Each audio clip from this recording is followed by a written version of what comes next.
Welcome to Boring History for Sleep. In this video, we are taking a slow, gentle journey into the life of one of history's most complex figures, Genghis Khan. A name that echoes through centuries. A man born in obscurity on the endless grasslands of Mongolia, who would rise to create the largest contiguous land empire the world has ever seen.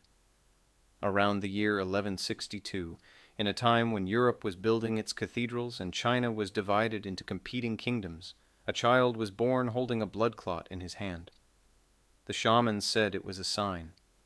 The vast steppes stretched in every direction, endless and merciless.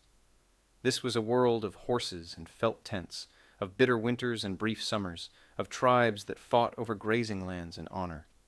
We will walk through his childhood, his struggles, his rise, and the empire he built. Not with loud battles and dramatic music, but with the quiet detail of what it meant to live in that time. To breathe that cold air, to wake up each morning not knowing if you would survive the day. So relax, settle in, and let the story unfold slowly, like dawn breaking over the Mongolian plateau. Please like the video, subscribe to the channel, and let us know in the comments where you are watching from. Let us begin. The steppes are cold in the morning.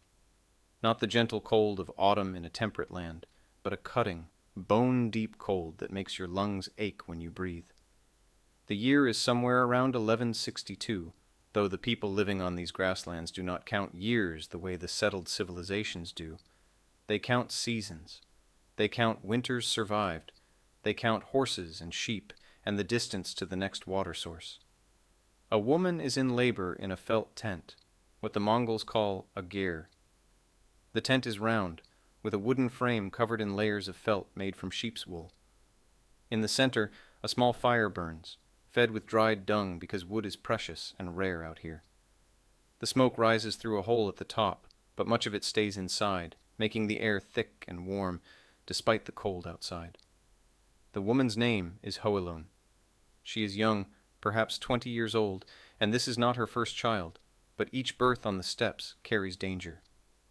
There are no doctors here, no hospitals, just the other women of the tribe, experienced in bringing life into this harsh world, their hands rough and capable. Outside the tent, men wait. One of them is Yesugei, a warrior of the Borjigin clan, part of the larger Mongol tribes that wander these endless grasslands. He is not a great Khan, not a ruler of many. He leads a small group, maybe 40 or 50 families, and even this modest position is precarious. Power on the steppes shifts like the wind. Alliances form and break. Blood feuds last generations. Inside, the baby is born. He comes into the world with something unusual, a blood clot grasped in his tiny fist, dark and red against his pale skin. The women see this and murmur to each other. Omens matter here, where life is so uncertain that people search the world for signs of what might come. A blood clot in the hand at birth. Some say it means the child will be a great warrior. Some say it means he will shed much blood. Perhaps both. They clean the baby, wrap him in soft furs, and hand him to Hoelun. She looks down at her son, exhausted but relieved. He is healthy, strong-lunged, already crying with vigor. Yesugei enters the tent and sees his son. They need a name. Just days before, Yesugei had been in a skirmish with warriors from the Tatar tribe, longtime enemies of the Mongols. He had captured or killed a Tatar chief named Temujin Uge. It is custom among the Mongols to name a son after a defeated enemy, a way of claiming that victory forever. So the baby is named Temujin. Little Temujin, wrapped in furs, knows nothing of blood clots or omens or Tatar chiefs. He knows only warmth and milk and the sound of his mother's heartbeat. The tent smells of smoke and animals and human sweat. Outside, the wind blows across grasslands that stretch further than any person could walk in a lifetime. Somewhere in the distance, wolves howl, horses shuffle and snort, tied near the tents for protection and quick escape if raiders come.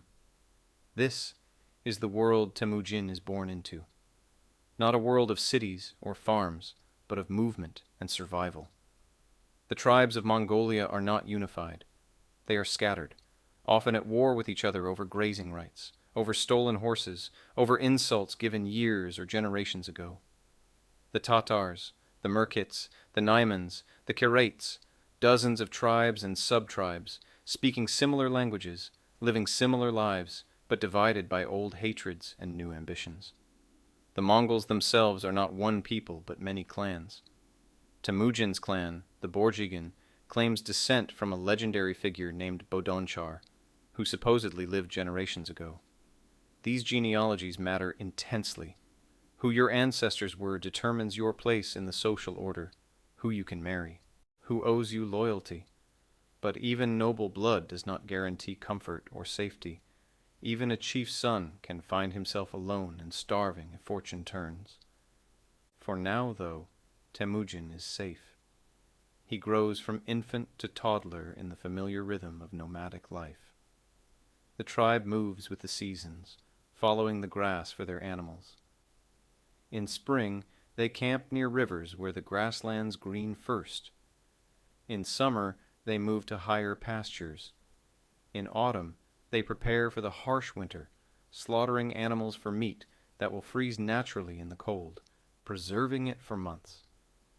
In winter, they huddle in sheltered valleys, trying to keep their animals alive through the brutal storms. Temujin learns to walk, holding onto the wooden frame of the gear, then tottering outside into the vast openness. The sky above is enormous, a blue dome that seems to go on forever.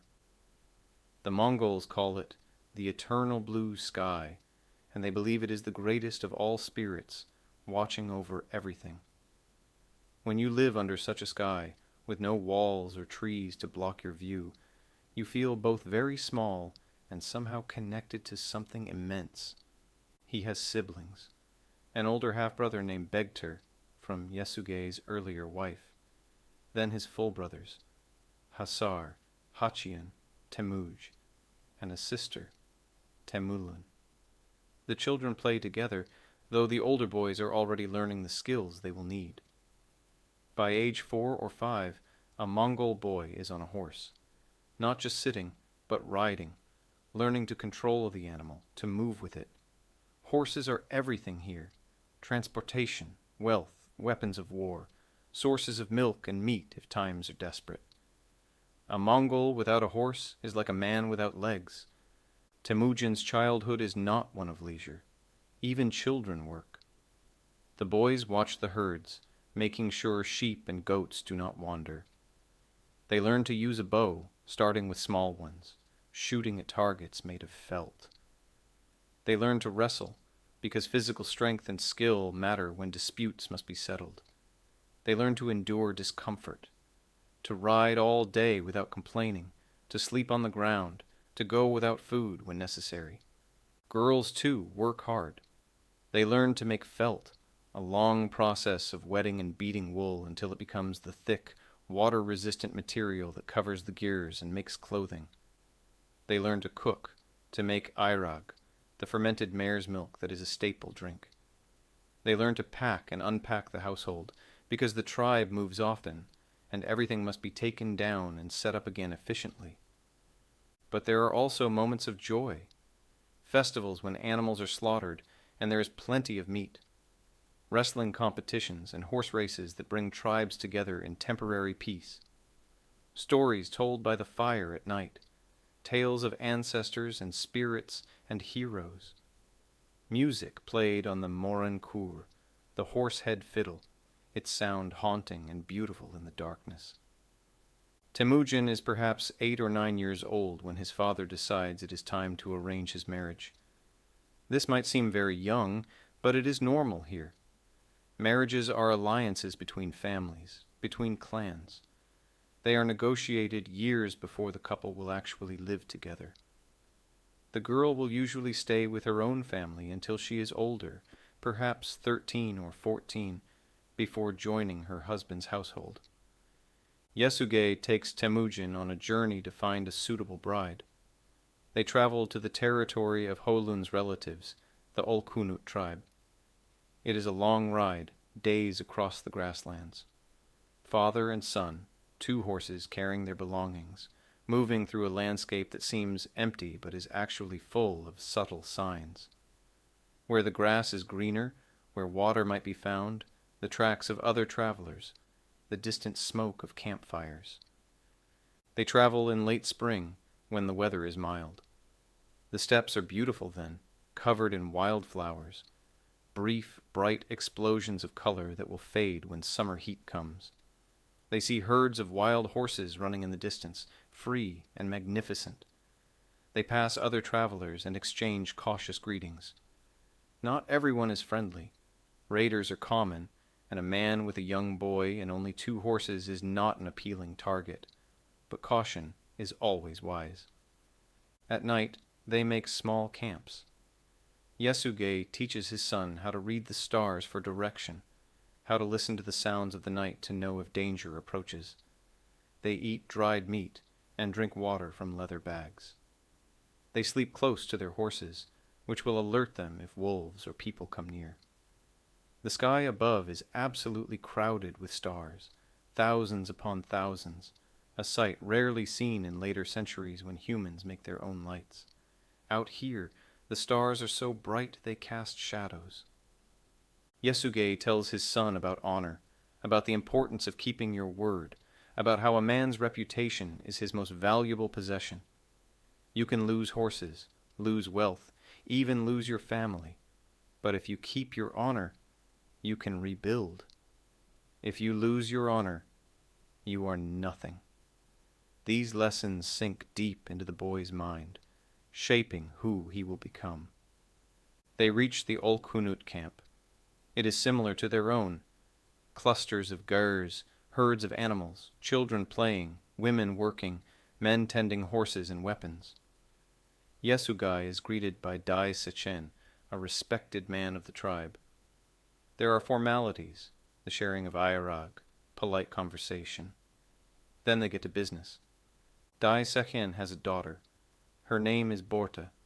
She is perhaps a year older than Temujin, maybe 10 years old. She is brought out to meet the visitors. Temujin sees her and we do not know what he thought, really. He was a child, but something in him responds. Perhaps she is pretty. Perhaps she carries herself with confidence. Perhaps it is simply that she will be his future, and so he looks at her with the first stirrings of understanding about what that means. Borta has dark eyes, common among the Mongols, and strong features. She is not shy. She looks directly at this boy who has come to claim her as his future wife. She knows what this meeting means. She has been prepared for it, told that her marriage will bind families together, that her role is important. The adults talk. Yasugai and Dai Sechen negotiate the bride price. How many horses, how many sheep or other goods will be exchanged. They discuss the future, when the actual marriage will happen, where the young couple will live. These conversations take time, often days. Nothing is rushed. Agreements on the steps are sealed with words and witnessed by the community. They matter profoundly. It is decided. Temujin will be betrothed to Borta. He will stay with her family for a time, working for them, showing that he is a worthy future son-in-law. This, too, is custom. The boy becomes part of the girl's household, helping with chores, learning from her father, proving himself. Yasuge prepares to return home. Before he leaves, he speaks to his son.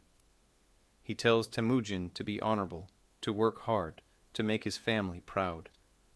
He tells him that he will return to collect him in time. Then Yasugai mounts his horse and rides away, growing smaller and smaller across the grasslands until he is just a dot and then nothing. Temujin watches him go with mixed feelings. This is an adventure, staying with new people, but it is also frightening. He is only 8 or 9, alone among strangers. But he is Mongol. He has been raised to endure. He settles into life with Bort's family. He works hard, tending animals, helping to move camp, doing whatever is asked of him. He gets to know Bort better. They are still children, playing together sometimes, but also beginning to understand that they are bound to each other. There is a gentleness in how this unfolds. They are not forced into adult roles immediately. They are allowed to be young while also growing toward a shared future. Dai Seshen watches Temujin and approves. The boy is strong, willing to work, respectful. He will be a good husband for Borta. But back in Temujin's home territory, something terrible is happening. Yasuge, riding home alone, grows thirsty. He comes across a group of Tatars holding a feast. Despite the old enmity between Mongols and Tatars, hospitality rules are strong on the steppes. If someone approaches your camp peacefully, you offer them food and drink. To refuse is a grave insult. To attack a guest is even worse, a violation of sacred custom. But these Tatars recognize Yasuge. They remember old battles, old grievances. Perhaps they lost family to him. Perhaps they simply see an opportunity for revenge. They offer him airag, and he drinks, not suspecting. But the drink is poisoned. Yasuge does not die immediately. Poison works slowly, painfully. He realizes what has happened, manages to get back on his horse, and begins the long journey home. He rides for days, growing weaker, his stomach in agony. Somehow, he makes it back to his family's camp. He collapses from his horse, and his wives and children surround him in horror. There is nothing to be done, no medicine that can help. He is dying, and he knows it. In his final moments, he asks for Temujin, his eldest true son. But Temujin is far away with Borta's family. Yasuge dies without seeing him again. News of Yasuge's death spreads slowly across the steppes. Eventually, word reaches Dai Seshen's camp. Temujin is told that his father is dead. He is perhaps 9 years old, and his world has just collapsed. On the steppes, when a leader dies, his followers do not automatically transfer loyalty to his sons. They choose. And without Yasuge's strong presence, many of his people decide to leave.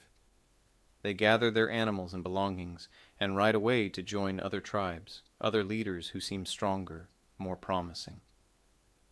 Holin tries to stop them. There is a famous story of her riding after them, carrying the tribal banner, shouting for them to stay, to honor Yasuge's memory, to protect his children. But the people are afraid. Without a strong leader, they are vulnerable. Other tribes might attack. Winter might be harder. They cannot afford sentiment. Only a handful of families stay loyal. Temujin's family, his mother, his siblings, his half-brother Begter and Begter's mother, are suddenly alone, abandoned, left with only a small herd of animals and a few loyal followers. This is when Temujin's childhood truly ends. He must return home. He must help his family survive. The journey back is bitter. He rides across the grasslands that suddenly seem more hostile, more dangerous. He is returning not to a position of modest privilege as a chief's son, but to poverty and vulnerability. When he arrives, he sees immediately how bad things are. The family has set up camp in a remote area, trying to hide, trying to avoid the notice of stronger tribes who might see them as easy prey. They have some sheep, some goats, a few horses, but not enough. Not nearly enough for a family of their size to survive comfortably. Holin is determined. She is a strong woman, and she refuses to let her children die. She teaches them to forage, to dig for wild onions and roots, to catch fish in the streams, to trap small animals. They become hunter-gatherers as much as herders. It is a step down in the social order. True Mongols are pastoralists, not foragers, but survival matters more than pride. Temujin and his brothers learn to fish using nets and spears. They learn which plants are edible and which will make you sick. They learn to set snares for marmots and rabbits. They eat things that wealthier Mongols would turn their noses at. Every day is about finding enough food to not go to bed hungry. The winters are the worst. Huddled in their ger, rationing their food, waiting for spring. The cold is relentless. The wind howls through gaps in the felt covering. They keep the fire burning as much as possible, but fuel is scarce. They wear all their clothes at once, layer upon layer, and still shiver. Temujin grows lean and hard. He is 10, 11, 12 years old, passing through the years that should have been spent learning to be a warrior from his father, learning leadership, building connections. Instead, he is learning hunger, learning what it means to be at the bottom, learning to survive. There is tension in the family. Begter, the older half-brother, is arrogant. He takes the best portions of food. He treats Holin's sons as lesser. Resentment builds. In a wealthier household, this might be managed, smoothed over. But when you are starving, when resources are so scarce that every scrap matters, tensions become unbearable. One day, Temujin and his brother Hussar are hunting. They manage to catch a fish or shoot a bird. Accounts vary. It is a good catch, something that will feed the family for a meal. But Begter takes it, claiming it as his right as the eldest. He has done this before. But this time, something breaks in Temujin. He and Hussar follow Begter. They find him on a hillside. They have their bows. They are young teenagers, but they have been hunting for years now. They know how to shoot. They kill Begter. They shoot him as if he were an animal, not a brother. He dies on the hillside, and they leave his body there. It is a terrible thing. Begter is family. On the steppes, family is everything. To kill your own blood is one of the gravest acts. But Temujin is cold, hardened by years of suffering. Begter was a threat to his family's survival, and so he eliminated that threat. When Holin finds out, she is furious and heartbroken. She rails at Temujin, calling him a murderer, comparing him to evil creatures from legends. Her words cut deep, but Temujin does not break. He accepts her anger. He knows what he did. He does not apologize. This is a turning point. Temujin has learned that survival sometimes requires ruthlessness. He has learned that the old rules, family loyalty, honor, mercy, sometimes must bend to necessity. It is a harsh lesson, one that will shape all his future actions. But killing Begter also makes the family even more vulnerable. Now they are not just poor and weak. They are kinslayers, marked by blood guilt. If word spreads, other tribes will shun them even more. They are in danger. And indeed, danger comes. The Taichiud clan, relatives of Yasuge who had been rivals, learn of the family's weakness. They decide to eliminate any possible threat from Yasuge's sons. They raid the camp. Temujin tries to flee, but he is captured. His family escapes into the wilderness, but Temujin is taken prisoner. He is maybe 13 or 14 years old. The Taichiud put a wooden collar on him, a kangu, a heavy wooden board that fits around his neck, preventing him from using his hands effectively or lying down comfortably. It is a humiliating punishment, meant to break his spirit. He is paraded around their camps as a prisoner, a warning to others about what happens to those who challenge power. But Temujin's spirit does not break. He endures the discomfort, the humiliation, waiting for opportunity. The Taichiud hold festivals, celebrations where much airag is drunk and discipline relaxes. During one of these festivals, Temujin sees his chance. His guard is drunk, inattentive. Using the heavy kangu as a weapon, Temujin strikes the guard and runs. He is a fugitive now, running through the night with a wooden board around his neck. He cannot go far like this. He hides in a river, lying in cold water with just his face above the surface, breathing quietly as Taichiud warriors search for him.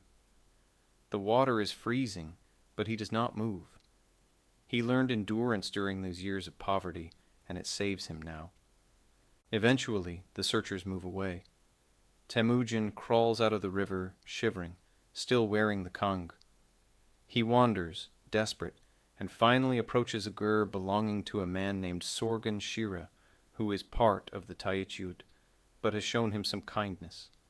It is an enormous risk. Sorghum Shira could turn him in, earn favor with the Taichiud leaders. But Sorghum Shira is a good man. He sees this desperate boy and chooses compassion. He hides Temujin, removes the Kangu, gives him food and rest. When the danger passes, he gives Temujin a horse and lets him go, asking only that if Temujin ever has power, he remember this kindness. Temujin promises, and unlike many powerful people who forget the help they received when they were weak, Temujin will remember. Years later, when he is powerful, he will honor Sorghum Shira and his family, giving them positions of respect in his empire.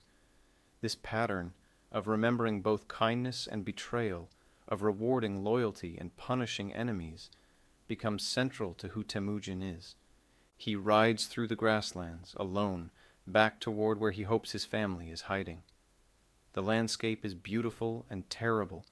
Endless grass, endless sky, herds of wild animals, the constant wind. He is 14 years old, escaped from slavery, hunted, with nothing but a borrowed horse and the clothes on his back. He finds his family. They have survived, barely, scattered and hiding.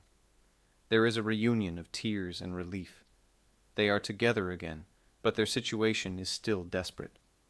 They are outcasts, fugitives, possessing almost nothing. But Temujin has changed. The boy who was betrothed to Borta, who left to stay with her family full of hope, has become someone harder. The years of poverty, the killing of Begter, the captivity and escape, all of it has forged him into something new. He is not yet a leader, not yet powerful, but he is a survivor, and he is beginning to think about more than just survival. He is beginning to think about power, about revenge, about rising from this position at the bottom. The family moves to even more remote areas, staying away from major tribal territories. They continue their marginal existence, herding their small flock, hunting, foraging. Temujin and his brothers grow into young men. They are tough, skilled, and intensely loyal to each other and to their mother. The hardship has bonded them. Temujin thinks about Borta. The betrothal was never officially broken, but years have passed. Is she still waiting? Does her family even remember the promise made when Yasuge was alive? He wants to find out. He wants to claim his bride, not just for the sake of marriage, but because doing so would be a statement. It would mean he is not just a fugitive, not just an outcast. It would mean he is a man who honors agreements, who has standing, who has a future. But approaching Borta's family is risky. He has nothing to offer. His family is impoverished. Why would Dai Second honor a promise made to a dead man when Temujin himself has nothing? Still, he decides to try. He is perhaps 16 or 17 now. He takes what few animals they can spare, maybe 8 horses, a small gift but all they have, and rides to the Olkunut camp. The journey to Borte's family takes several days. Temujin rides across grasslands that are both familiar and changed. He has not been this way since he was a child, and the landmarks seem different now, seen through older eyes. He passes areas where tribes are camped, and he gives them wide berth. He is nobody now, traveling alone with a small string of horses. Raiders might see him as an easy target. Tribal leaders might recognize him as Yasuge's son and have old grievances to settle. So he travels carefully, keeping to less used routes, moving during the cooler parts of the day, resting when the sun is high. The horses are not the finest animals. They are small, somewhat thin, but they are tough and reliable. On the steppes, you do not need a beautiful horse. You need one that will carry you far, that will survive on whatever grass it can find, that will not panic when wolves howl in the night. Spring is turning to summer. The grasslands are green, and wildflowers still dot the landscape, though they are beginning to fade. The sky is its usual endless blue, with clouds that build up in the afternoon, sometimes bringing brief, violent storms. When rain comes on the steppes, it comes hard, soaking everything in minutes, then passing to leave the air clean and sharp. Temujin thinks as he rides. He thinks about what he will say to Dai Sishen. He thinks about Borta, whether she will even remember him. They were children when they were betrothed. 7 or 8 years have passed. She is a young woman now, probably 15 or 16. She could have been married to someone else. Her father might have decided that the agreement with Yesugei's family was void, that a poor outcast was not a suitable husband for his daughter. But Temujin has to try. The betrothal represents something important. It represents a time when his family had status, had a future. It represents a promise made, and on the steppes, promises matter. If he can claim Bort, it means he is not just a survivor of his family's collapse. It means he is someone who honors obligations, someone who has connections, someone who might yet rise. He reaches the territory of the Olkhunut. He sees their herds in the distance, dots of white and brown sheep, horses grazing. Smoke rises from their camp. He rides towards it slowly, giving them time to see him, to recognize that he is one rider, not a threat. Dogs bark as he approaches. Children playing outside the gyres stop and stare. Women look up from their work. Men reach for weapons, not threateningly, but cautiously. Who is this stranger? Then someone recognizes him. Perhaps it is the way he sits on his horse, perhaps something about his face, now matured but still carrying traces of the boy he was. Word spreads quickly through the camp. Yesugei's son has returned. Dai Seshen emerges from his ger. He's older now, grayer but still strong and dignified. He looks at Temujin for a long moment. Temujin dismounts, showing respect. He greets Dai Seshen properly, using the formal words, acknowledging him as an elder and a man of importance. Dai Seshen invites him inside. This is a good sign. If he meant to reject Temujin immediately, he would do so outside, publicly. Bringing him into the ger suggests he is at least willing to talk. Inside, they sit. Irag is offered and drunk. There are rituals to these meetings, ways things must be done.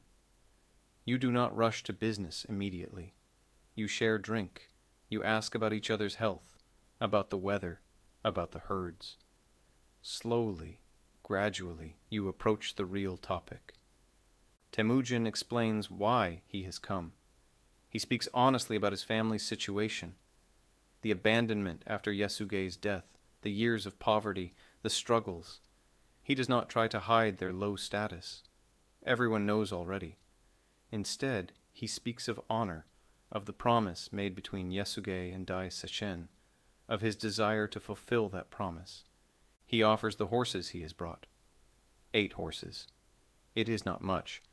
A proper bride price might be dozens of animals, plus other goods, but it is what he has, and he offers it sincerely. Dai Seshen listens. He is thoughtful. The calculation he must make is complex. On one hand, Temujin's family has fallen far.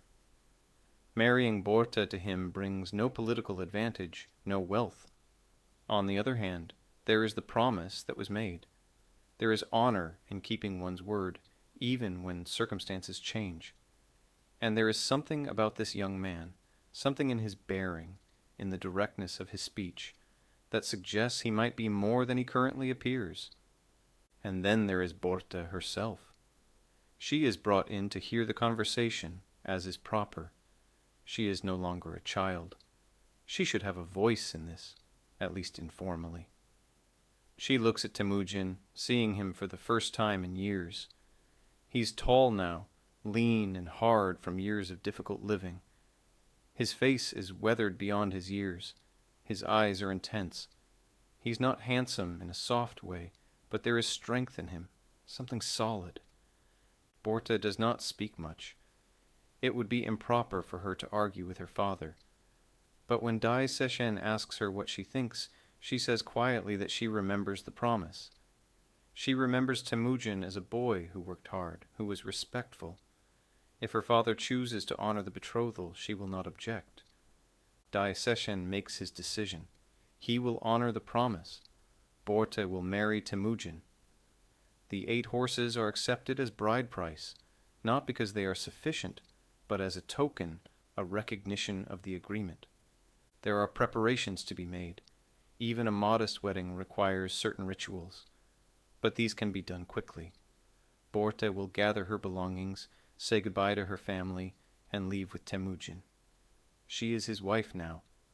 A ger is set up for them, a small private space where the marriage will be consummated. There is a simple feast, not the grand celebration there might have been if Temujin's family were still prosperous, but food and airag, music and good wishes. Borte is dressed in her finest deal, the traditional Mongol robe, with her hair braided in the style of a married woman. Temujin wears what he has, but he stands straight, meeting people's eyes, accepting their congratulations with dignity. When night comes, they are left alone in the ger. There is awkwardness. They are both young, and though they have been promised to each other for years, they barely know each other. But there is also relief. They have each gained something important. Borte has a husband, which gives her status and purpose. Temujin has a wife, which means he is a man of standing, not just an orphan struggling to survive. They talk quietly. She asks about his family, about his mother and siblings. He tells her honestly about their situation. She is not deterred. She is a daughter of the steppes, raised to endure hardship. She tells him about her life here, the years waiting, wondering if he would ever return, if the promise would be kept. They are both very aware of the eternal blue sky above them, of the traditions they are part of the future they will build together. When they come together, it is awkward at first, as first times are, but also tender. They are partners now, bound together by more than just words. In the morning, there are more farewells. Dai Seshen gives his daughter gifts. A coat made of black sable fur, beautiful and valuable, something far more precious than the 8 horses Temujin brought. It is a statement. Dai Seshen is not giving his daughter to poverty without providing for her. He is honoring her, ensuring she has something of value. Temujin accepts this gift with gratitude and some emotion. It is more than just a coat. It is a lifeline, something that can be traded for horses or other goods, something that represents wealth. It is Dai Seshen, acknowledging that while Temujin is poor now, he might not always be, and this gift is an investment in that future. They depart. Temujin and Borte ride together across the grasslands toward his family's camp. She has a few possessions loaded on a spare horse, clothing, some household items, gifts from her family. It is not much, but it is more than Temujin's family currently has. The journey takes days. They travel slowly, getting to know each other as they ride. Borte is intelligent and practical. She does not complain about what she is riding toward, a life of poverty with a family of outcasts.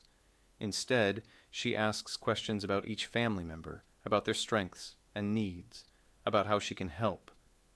She is already thinking like a partner, not like a bride going to be taken care of. They talk about their memories of childhood, the brief time Temujin spent with her family. They laugh at some of the memories, how young they were, how strange it felt to be betrothed. They are more serious talking about the years since, about Temujin's captivity and escape, about Borte's life waiting and wondering. At night they make camp. Temujin is skilled now at traveling, at finding good spots to rest, at setting up a quick shelter. Borte helps, and they work together smoothly. They cook simple food over a small fire. They lie together under the enormous sky, looking at the stars, feeling the wind that never stops on these grasslands.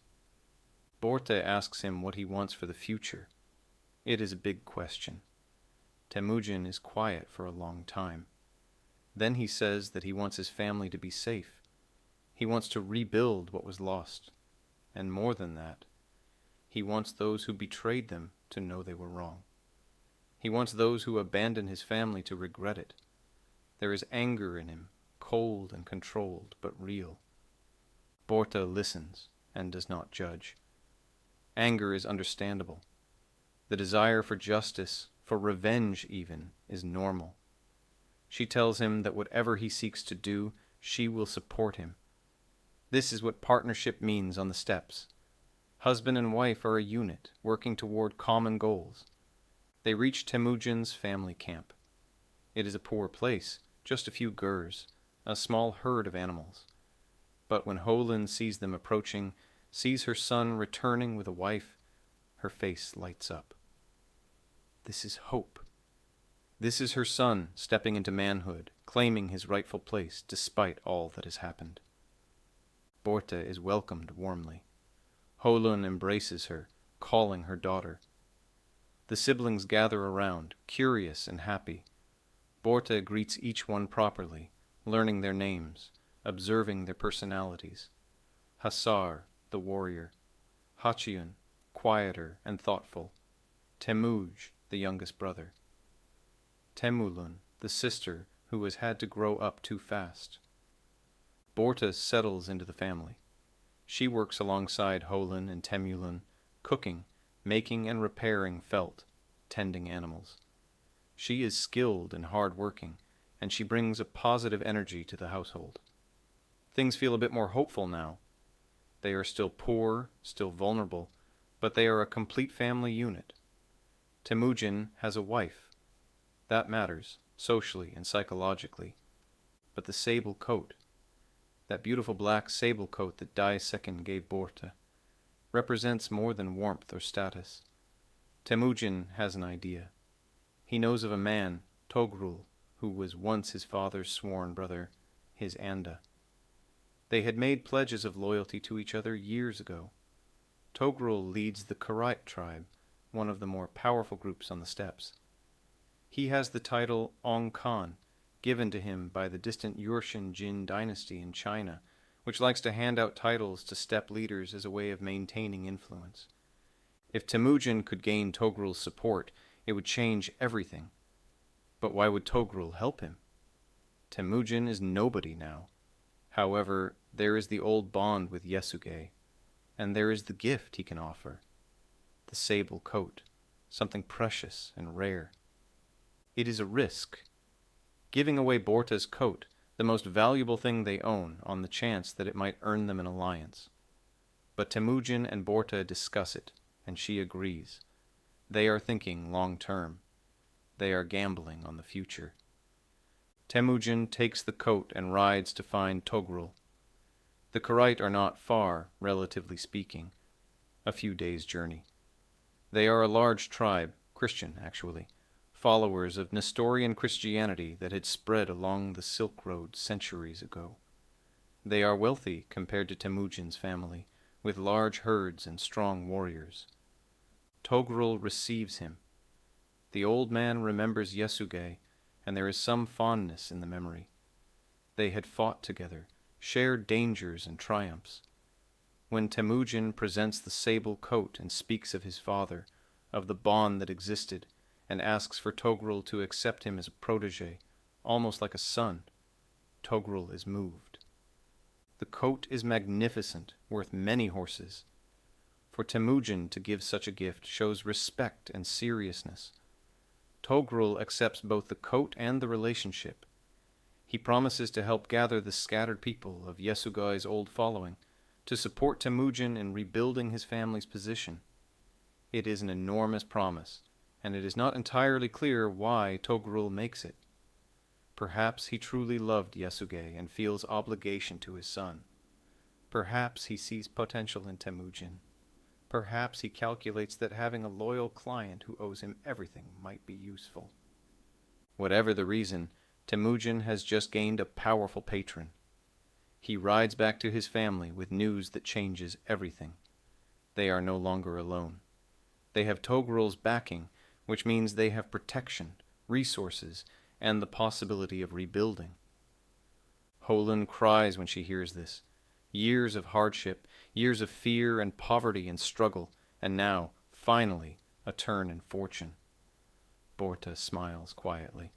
Her coat is gone, but it has bought them something far more valuable. A future. With Togrul's support, people begin to return.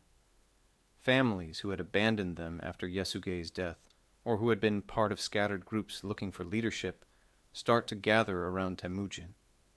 He's young, only about 18 years old, but he has the backing of Ong Khan Togrul, and that matters immensely. The family moves to a better location, an area with good grazing and water. They set up a proper camp. The herds grow as people bring their animals to combine with the collective. Temujin's Gurs are no longer isolated and poor, but part of a growing community. Temujin is learning to lead. It is not easy. Many of the men who come to follow him are older, more experienced. They remember his father, but do not automatically respect the son. Temujin must prove himself. He does this by being fair in his judgments when disputes arise, by being generous with what he has, by listening to advice from experienced warriors while still making his own decisions. He is also learning the politics of the steppes. There are many tribes, many leaders, and the relationships between them are complex webs of alliance, enmity, marriage ties, and old blood feuds. Togrul is allied with some groups and hostile to others. By accepting Togrul's patronage, Temujin has also inherited those relationships. One of the most important relationships is with a young man named Yamuka. He is from the Jadaran clan, roughly the same age as Temujin, and they had been friends as boys, before Yesugei's death and the family's collapse. They had even performed a ceremony of brotherhood, becoming Andas, sworn brothers. This is a sacred bond, in some ways stronger than blood kinship because it is chosen. When Yamuka hears that Temujin is rebuilding his following, he seeks him out. The reunion is emotional. They had been close as children, and now they are young men, both trying to make their way on the harsh steppes. Yamuka suggests they renew their brotherhood, that they combine their followings and work together. Temujin agrees. It seems like a perfect solution. Yamuka has followers of his own, warriors and families who are loyal to him. By joining together, they become stronger, safer, more able to resist threats or pursue opportunities. The combined group moves together, traveling across the steppes in the seasonal patterns, grazing their animals, hunting, living. Temujin and Yamuka spend much time together, talking, sharing thoughts about leadership in the future, competing in friendly ways at wrestling and archery. But there are tensions beneath the surface. They are both strong personalities, both ambitious. Yamuka comes from a more established background. He has never experienced the poverty and helplessness that Temujin endured. He expects deference, expects that as the more experienced leader, he should have the senior position in their partnership. Temujin, though, has been hardened by suffering. He does not see himself as junior to anyone. He is grateful for the alliance, but he expects it to be between equals. His followers, too, are beginning to see something special in him. A quality of leadership, a strategic mind, a willingness to reward loyalty and punish betrayal that makes him someone worth following. About 1.5 years passes. The alliance is successful in many ways. The combined group is prosperous and strong. But the subtle competition between Temujin and Yamuka is growing. Their followers begin to divide into factions. Some prefer Temujin's style of leadership, more inclusive, more based on merit than birth, more focused on building something new. Others prefer Yamuka, who is more traditional, more concerned with maintaining the old hierarchies and customs. Then comes a crisis that changes everything. The Merkits, a powerful tribe to the north, have not forgotten an old grievance. Years ago, Yasugai had stolen Holen from a merkit man who was taking her as his bride. It was a common practice on the steppes, bride stealing, capturing women from rival tribes. Yasugai had taken Holen and made her his wife, and Temujin was born from that union. The merkits have nursed this insult for nearly 20 years. They have waited for an opportunity for revenge. Now, seeing that Yasugei's sons are alive and beginning to prosper, they decide to act. They will take a woman from Temujin's family, just as Yasugei took Holen. Balance will be restored. The attack comes at dawn, the traditional time for raids. The merkits arrive with hundreds of warriors, far more than Temujin's group can fight. Someone sees them coming and raises the alarm. There is chaos in the camp. People scramble for horses, trying to escape. Temujin makes a terrible decision in the panic. He flees. He takes his mother, his brothers and sister, some of his closest companions, and they ride hard toward a nearby mountain where they can hide. In the chaos and terror, Borta is left behind. It happens very fast. One moment there is a camp, a family, a community. The next moment there is screaming, and the thunder of hundreds of horses and the merkits sweeping through, grabbing prisoners, taking animals and goods, destroying what they cannot take. Borte hides in an ox cart, trying to make herself invisible.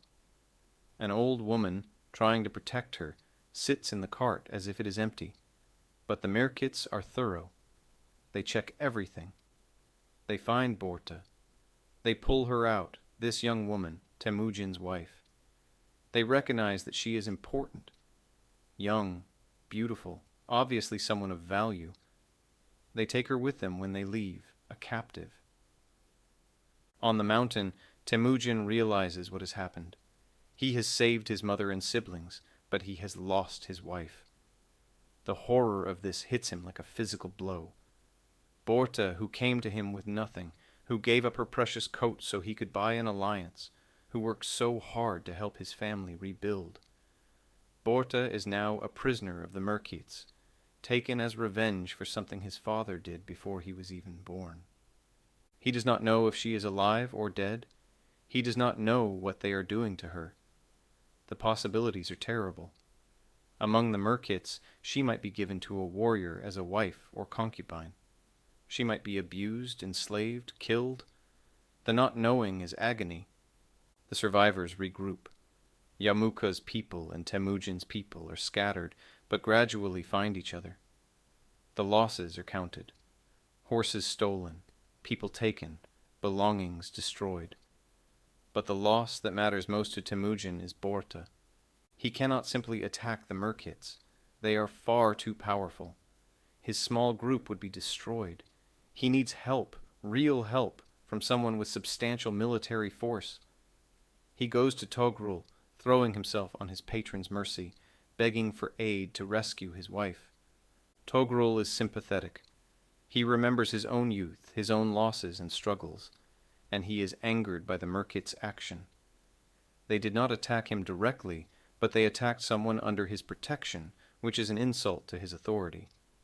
He agrees to help, but he suggests they also recruit Yamuka, combining all their forces for the campaign. Temujin swallows his pride and asks Yamuka for help. Despite the growing tensions in their relationship, Yamuka agrees. Borta's capture is an outrage. The merkits must be punished, and there is also calculation.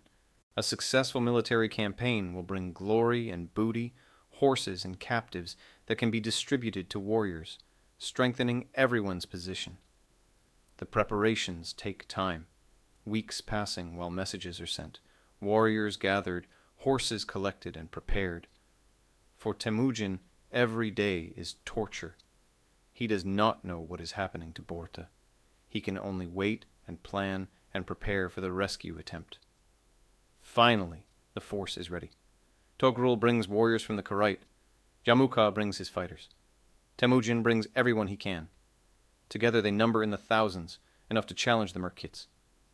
They ride north toward merkit territory, moving fast. The merkits are not expecting such a strong response. They thought they had conducted a successful raid on a weak target. They did not anticipate that Temujin would be able to call on such powerful allies.